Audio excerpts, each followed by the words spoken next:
السلام علیکم دوستانو، ستړي مشئ، په خیر راغلی. الله دې وکړي چې روغ به وئ راته.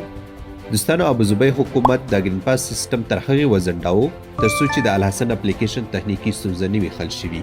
تاسو د دې شاهد یاستئ که ملګري چې د 2 ورځو راهیسې په الحسن اپلیکیشن کې خپل ځان ثبت کوي تر څو دوی د ټیسټ، واکسین او ګرین پاس ریزلټ وګوري، خو دوی په دې نه توانېږي چې په الحسن اپلیکیشن کې خپل ځان ثبت کړي.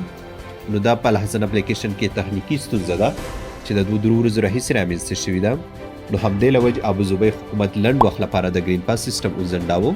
دوی د خلکو څخه بخښنه غوښتې ده او دوی ویلي دي چې تر څو پورې الحسن اپلیکیشن تخنیکي ستونزه نه وي حل شوي، دوی هغه ځایونه چې بندیزې پرې لګولې وې چې ګرین پاس نه بغیر هغو ځایونو ته تاسو نشئ داخلېدی، نو اوس تر هغې پورې تاسو دغو ځایونو ته داخلېدی شئ چې تر څو پورې د الحسن اپلیکیشن تخنیکي ستونزه نه وي حل شوي. د هغې تر څنګ هغه ملګري چې د نورو اماراتو څخه ابوظبي آلین ته داخلېږي او دوی سره هم الحسن اپلیکیشن کار نه کوي، هغوی لپاره سپارښتنه دا ده چې د کسانو لپاره اس ام اس یا میسیج کار ورکوي.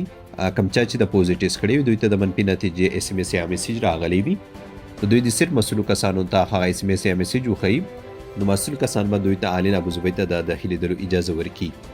دلته یو مسله ده، ځینې ملګرو ته اس ام اس نه راځي او دوی وارخطا دي. دې لپاره تاسو داسې وکړئ چې په خپل موبایل کې ستوری 48 ستوری خپل د هویي نمبر لکه څنګه چې تاسو په سکرین باندې ښکاري او هغې نه پس هیشټیګ ډایل کړئ. کلم چې تاسو د په خپل موبایل کې ډایل کړو نو تاسو ته به د خپل ټیسټونو ریزلټ راواړي. د دې څخه به سکرین شاټ واخلئ. کلم چې آلین ابوظبي ته داخلېږئ نو مسؤلو کسانو ته که دا سکرین شاټ هم وښایئ نو بیا به هم تاسو ته اجازه درکړي چې دغو ځایونو ته داخل شئ.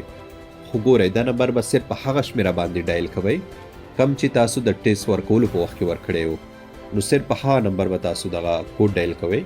که کوم بل نمبر باندې تاسو ډایل کړو نو تاسو ته نتیجه نه درکوي. دا میسیج وګورئ، دا په همدې معنی دی چې دا کوډ په بل نمبر کې ډایل شوی دی، نه په هغه نمبر کې کوم چې دوی د ټیسټ په وخت کې ورکړی و. نو هیله لرم چې دا معلومات تاسو ګټور تمام شوي. که دې باره کې ابوظبي حکومت نوي معلومات راتلل نو تاسو به هغې لپاره احمد ټایمز یوټیوب چینل او فیسبوک پاڼه تعقیبوئ. انشاءالله چې زه به هم په خبره وم. نور د معلومات د خپلو ملګرو سره هم شریک کړئ تر څو کوم څوک د داسې ستونزې سره مخامخ دي دوی ته هم معلومات وشي. نور ستاسو د دعاګانو او سپورټ نه د زړه له کومې مننه کومه. ښاد او باد اوسئ.